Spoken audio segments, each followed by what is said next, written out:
दोस्तों आज हम एक्सप्लेन करने वाले हैं हाल ही में आई एक कमाल की वेब सीरीज मामला लीगल है, जो कि आपको जरूर पसंद आएगी, इसलिए आप वीडियो को भी लाइक कर दीजिए। हम चलिए कहानी शुरू करते हैं। तो एपिसोड 1 की शुरुआत में हमें बताया जाता है कि एक फेमस डिस्ट्रिक्ट कोर्ट है परपटगंज का, जहाँ के सारे वकील और जज सिर्फ जुगाड़ पर ही चलते हैं, और एक बार जो यहाँ इनके चक्कर में पड़ गया उसका यहाँ से वापस जाना नामुमकिन है। इसके बाद हमें कोर्ट के अंदर का सीन दिखाते हैं, जहाँ पर कुछ लोग कटघरे को लेकर आते हैं और फिर वहाँ जज साहब लॉयर पीपी को मुकदमा शुरू करने के लिए कहते हैं। अब हमें केस के बारे में पता चलता है कि एक लड़के को 5 लोगों ने लूटा है। यहाँ पीपी उस विक्टिम का केस ही लड़ रहा था, जिस पर वो लड़का उन लोगों को पहचान लेता है कि इन्होंने मुझे लूटा है। तभी वहाँ पर वीडी त्यागी नाम का फेमस वकील आता है, जो कि इन 5 की तरफ से था, और वो आकर ऐसी ऐसी दलीलें मारता है जिससे पीपी चुप हो जाता है। इसके बाद त्यागी कहता है कि पुलिस ने जानबूझकर मेरे क्लाइंट पर गलत धाराएं लगाई हैं, क्योंकि 5 लोग मिलकर लूट नहीं करते बल्कि डकैती करते हैं, और पुलिस ने इसमें लूट दिखाई है जो कि गलत है, और वो धाराएं बदलवाने को कहकर उन 5 को तब तक के लिए बेल दिलवा देता है, और फिर सब खुशी खुशी वहाँ से चले जाते हैं।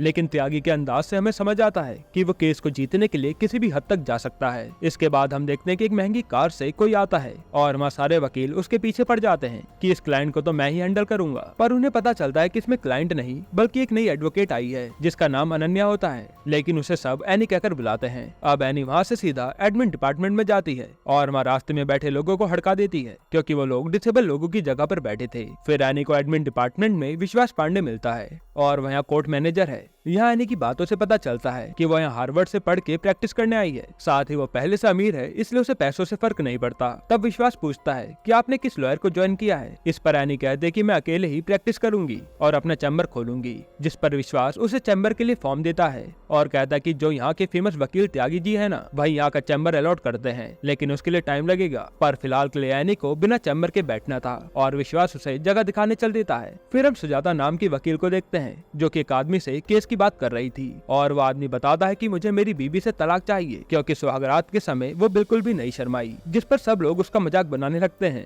तब सुजाता के साथ वाला वकील कहता है कि ये केस तो सुजाता ही लड़ सकती है, क्योंकि उसका कोई मुकाबला नहीं है, और वो आदमी इसके लिए मान जाता है। फिर सुजाता सीधा उसे एक चैम्बर वाले वकील बगई के पास ले जाती है और उसे भी सेम ये डायलॉग मारती है कि ये केस तो बगई ही लड़ सकते हैं, क्योंकि उनका मुकाबला नहीं है। और यहाँ में समझ आता है कि सुजाता और उसका साथी केस नहीं लड़ते, वो तो बस ऐसे क्लाइंट पकड़ पकड़ कर चैम्बर वाले वकीलों को देते हैं और इन्हें कमीशन मिल जाती है। हालांकि सुजाता का सपना है उसका खुद का चैम्बर हो और वो भी बड़े बड़े केस लड़े। इधर हम त्यागी को देखते हैं, जो ऑफिस में अपने दोस्त मिंटू के साथ बैठा था, और यहाँ पता चलता है कि त्यागी यहाँ का बार प्रेसिडेंट है। तब मिंटू से कहता है कि सब अच्छा तो चल रहा है, तो तुझे इलेक्शन क्यों लड़ने हैं। जिस पर त्यागी कहता है कि मुझे यहाँ के सारे इलेक्शन जीतने हैं, जिसके बाद मैं अटॉर्नी जनरल बन जाऊंगा। इसके लिए इन्हें सबसे पहले दिल्ली बार एसोसिएशन का प्रेसिडेंट बनना होगा, और ये उस इलेक्शन की बात कर रहे हैं। तब मिंटू किसी महेंद्र फोरे के बारे में बताता है, जो त्यागी की तरह ही जिरमिल कोर्ट का फेमस वकील है, और महेंद्र ने अपने कैंडिडेट का नाम इलेक्शन से वापस ले लिया है, इसलिए मिंटू का मानना था कि ये अच्छा मौका है इलेक्शन जीतने का।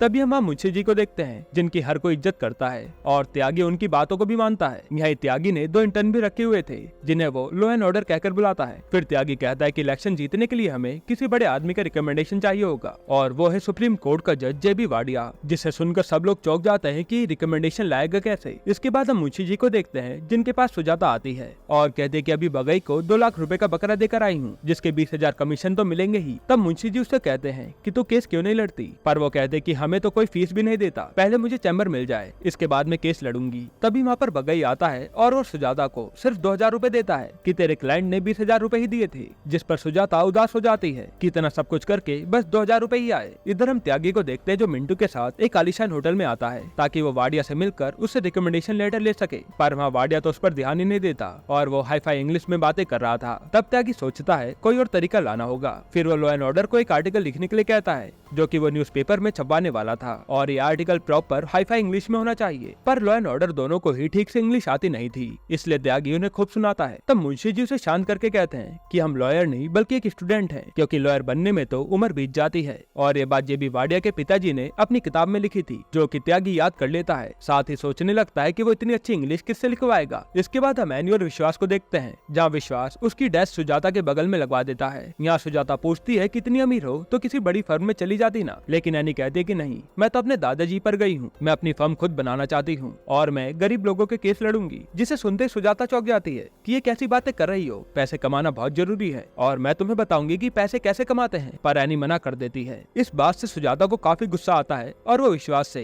एनी की डेस्क हटाने के लिए कहती है कि इसे तो मैं अपने पास कभी नहीं बिठाऊंगी। जिसके बाद हम देखते हैं कि एनी को कहीं जगह नहीं मिली तो विश्वास ने उसे पार्किंग में बैठा दिया था और एनी यहाँ भी अपना पहला क्लाइंट ही ढूंढ रही थी। तभी उस पे एक आदमी अपना केस लेकर आता है, क्योंकि वो बार बार चिल्ला रही थी कि मैं केस फ्री में लड़ूंगी। पर जैसे उस आदमी को पता चलता है कि ये केस तो एनी का पहला केस है, वो अपनी फाइल लेकर भाग जाता है। इधर त्यागी टेंशन में बैठा था कि अब आर्टिकल कौन लिखेगा। तब मिंटू कहता है कि तू चिंता मत कर, तू एक जज का बेटा है, कुछ न कुछ तो सोच ही लेगा। अब अपने पापा के बारे में सुनते ही त्यागी चुप हो जाता है और हमें समझ आता है कि त्यागी अपने पापा से किसी बात को लेकर खफा है। अब वो क्या बात है वो आगे पता चलेगी। तभी त्यागी के ऑफिस में एनी गुस्से में आती है और इंग्लिश में अपनी प्रॉब्लम बताने लगती है कि मुझे एक जगह तक नहीं मिली और मैं अपने केस कैसे ढूंढूंगी। तब त्यागी का दिमाग चलता है और वो कहता है कि पढ़ी लिखी लगती हो, पहले प्रूफ करके दिखाओ, फिर हम तुम्हारे लिए जगह देखते हैं। और वो उसे वही आर्टिकल लिखने के लिए दे देता है। अब अगले दिन दिखाते हैं जहाँ एनी का लिखा आर्टिकल त्यागी ने अपने नाम से पेपर में छपवा दिया था और उस आर्टिकल को तो वहाँ के लोग ज्यादा समझ भी नहीं पाते, जिससे त्यागी को लगता है कि वाडिया जब पेपर पढ़ेगा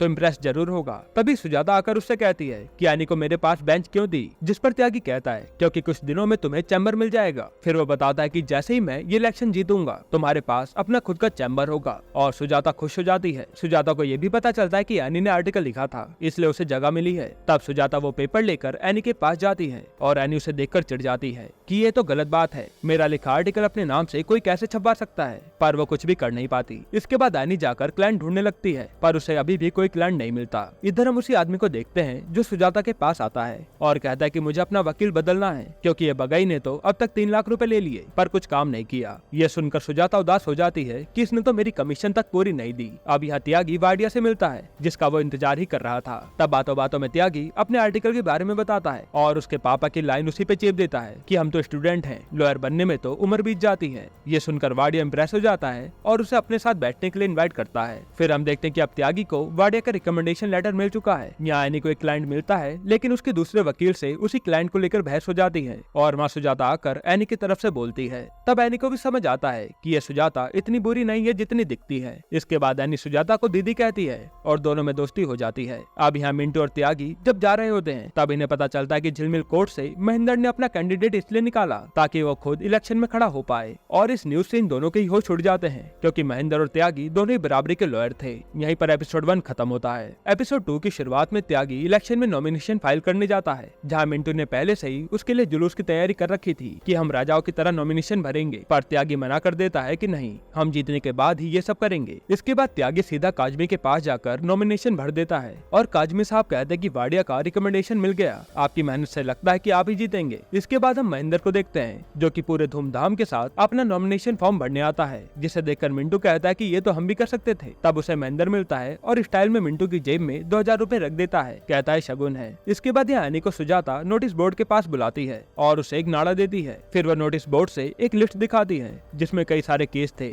जो कि आज होने वाले थे। तब एनी कहते कि इन सबके तो पहले से वकील होंगे ना, पर सुजाता कहते कि होते तो हैं पर कई वकील आते ही नहीं, इसलिए तुम्हें बस ऐसे क्लाइंट को पकड़ना है और अपने पहले केस की फाइल इसी नाड़े से बांधना, क्योंकि नाड़ा लकी है। आप क्लाइंट के नंबर लेने के लिए एनी सीधा विश्वास के पास जाने लगती है। इधर हम विश्वास को देखते हैं जो कि एक आदमी पर भड़क रहा होता है, क्योंकि नोटिस बोर्ड से लिस्ट ही गायब थी। तभी वहाँ लिस्ट लेकर एनी आती है और विश्वास चुप हो जाता है। फिर एनी कहते कि इस लिस्ट से कोई मंगल धीमा वकील है जो गरीबों के केस लड़ता है और उनके एक साथ 8 केस चल रहे हैं, तो मैं उनकी मदद कर सकती हूँ। तब वो विश्वास से मंगल का नंबर मांगती है ताकि वो उससे कोई भी केस ले सके, पर मंगल का नंबर लगता ही नहीं, जिस पर विश्वास कहता है कि कोर्ट आएंगे तब बात कर लेना। इधर त्यागी के ऑफिस में हम देखते हैं कि महेंद्र ने त्यागी की कंप्लेन कर दी थी कि उसने रूल तोड़ा है। असल में किसी भी वकील को अपने नाम की बड़ी प्लेट और उसके साथ अपनी डेजिग्नेशन लिखना मना होता है, इसलिए त्यागी अब सोच में पड़ा था, क्योंकि अब इस कंप्लेन से उसका नॉमिनेशन भी कैंसिल हो सकता है और वो इस साल चुनाव नहीं लड़ पाएगा। तब त्यागी इन सबको ऑफिस से बाहर जाने के लिए कहता है कि मुझे कुछ सोचने दो। इधर एनी मंगल के क्लाइंट से जाकर मिलती है, क्योंकि मंगल अभी तक नहीं आया था और यहाँ वो उससे पूरा मैटर पूछती है। तब वो क्लाइंट बताता है कि मंगल तो पिछले 3 साल से केस के लिए नहीं आया है और वो पूरा मैटर ऐसे ही चलता जा रहा है। तब वो आदमी अपनी फाइल एनी को देता है, जिससे एनी को लगता है कि उसका पहला केस मिल गया। इसके बाद एनी सीधा मंगल के एड्रेस पर जाती है और वहाँ हम देखते कि मंगल तो एक सैलून चलाता है और पार्ट टाइम लॉयर है। इसी कारण से वो गरीबों के केस लड़ता था ताकि उसका नाम भी चलता रहे और उसे कोर्ट भी ना जाना पड़े। तब वो मंगल से केस के लिए बात करती है और मंगल उसे काफी सारे केस की फाइल देकर कहता है कि हर गरीब के केस के 20,000 रूपए लगेंगे, जिससे एनी को लगता है कि ये तो गलत है और वो वहाँ से चली जाती है। यह मिंटू और मुंशी जी त्यागी के ऑफिस के बाहर बैठे बातें कर रहे थे कि अब त्यागी क्या करेगा, जिस पर मुंशी जी कहते हैं कि त्यागी इतनी आसानी से शांत बैठने वाला नहीं है। तभी त्यागी नई आइडिया के साथ बाहर आता है और अपनी टीम के साथ सीधा कमेटी मेंबर्स के पास जाने लगता है। यह एनी सुजाता के पास आती है और बताती है कि वह मंगल धीमा एक नंबर का धोखेबाज है जो किसी की भी मदद नहीं करता और ये उसकी कंप्लेन करने चले जाते हैं। तब वहाँ की मैडम बताते कि मंगल की कंप्लेन या तो कोर्ट कर सकता है या फिर खुद उसका क्लाइंट। आपके हिसाब से हम कंप्लेन नहीं कर सकते, पर विश्वास कहता है कि हमें कानून न बताइए और उसके कहने पर वो मैडम एनी की कंप्लेन लिख लेती है। इसके बाद ये कंप्लेन लेकर तीनों मंगल के ऑफिस आते हैं कि इससे अब तेरा लाइसेंस कैंसिल हो जाएगा, पर मंगल को तो फर्क ही नहीं पड़ता। वो कहता है कि मेरा मसाज का काम अच्छा चल रहा है, जो चाहे वो कर लो। तभी विश्वास को आइडिया आता है कि तेरे सलून में अगर एनी जैसी मॉडल की फोटो लगेगी तो सोच लड़कियों की लाइन लग जाएगी, और वो केस देने के बदले में एनी की फोटो लगवाने की बात करता है। जिस पर मंगल कहता है कि नहीं, पहले मैंने कैटरीना की फोटो लगवाई थी, पर यहाँ की औरतों का टेस्ट अलग है, उन्हें तो सुजाता मैडम जैसी लेडीज पसंद आती हैं। फिर हमें कमेटी मेंबर्स को दिखाते हैं जहाँ त्यागी आता है और कहता है कि आप लोगों को गलत फहमी हुई है। असल में जो वीडी त्यागी आप लोगों को नाम लग रहा है वो एक लोगो है और केस तो नाम पर बनता है ना कि कंपनी के लोगो पर। तभी पीछे से महेंद्र बोलता है तो प्रेसिडेंट क्यों लिखा है। इस पर त्यागी कहता है कि मैंने इस पर सख्त कार्रवाई की है और मैं पता लगा रहा हूँ कि किसने मेरी फर्म के नाम पर प्रेसिडेंट लिखवाया है। ये कहकर वो बात ही घुमा देता है। इसके बाद त्यागी सीधा कई सारे वकीलों के नाम वाले बोर्ड की फोटो दिखाता है जो कि त्यागी के नेम प्लेट से भी बड़ी थी और कहता है कि अगर मुझे सजा मिली तो इन सबको भी मिलनी चाहिए। जिसके बाद कमेटी त्यागी का नॉमिनेशन कैंसिल नहीं करती और त्यागी महेंद्र की जेब में उसी का 2000 का नोट रखकर कहता है कि इसे तू ही रख, और इससे महेंद्र चिढ़ जाता है। अब इस साइड केस की फाइल लेकर एनी आती है और अपने पहले केस की फाइल उसी नाड़े से बांधती है। फिर जैसे ये लोग उस क्लाइंट के केस को लड़ने जाते हैं तब वहाँ वो क्लाइंट अपना नया वकील लाया था। तब एनी कहते कि मैं मंगल की टीम से हूँ और इन्हें जिताने आई हूँ, पर वकील कहता है कि मंगल की तो किसी ने कंप्लेन की थी, इसलिए उनके तो सारे ही केस अब तुम नहीं लड़ सकती। फिर वो क्लाइंट के केस की फाइल उससे छीन लेता है। तब एनी के हाथ में बस नाड़ा ही बचता है और वो उदास हो जाती है। ये देखकर सुजाता कहते कि तेरे चक्कर में मैंने कितनी बड़ी कुर्बानी दे दी, और हम देखते हैं कि सुजाता का पोस्टर मंगल अपने सैलून में लगाता है। यहीं पर एपिसोड 2 खत्म होता है। दोस्तों, ये वेब सीरीज धीरे धीरे और भी ज्यादा इंटरेस्टिंग होते जा रही है, जहाँ पर त्यागी का कैरेक्टर और सुजाता का कैरेक्टर बहुत इंटरेस्टिंग है। आपको वेब सीरीज कैसी लग रही है हमें कमेंट में बताइएगा और इसके बाकी के पार्ट्स हम जल्दी एक्सप्लेन कर देंगे। बस आप कमेंट में पार्ट 2 लिख दीजिएगा। बाकी अगर आपको हाल ही में आई सनफ्लावर वेब सीरीज देखनी है तो आप ये वीडियो देख लीजिए।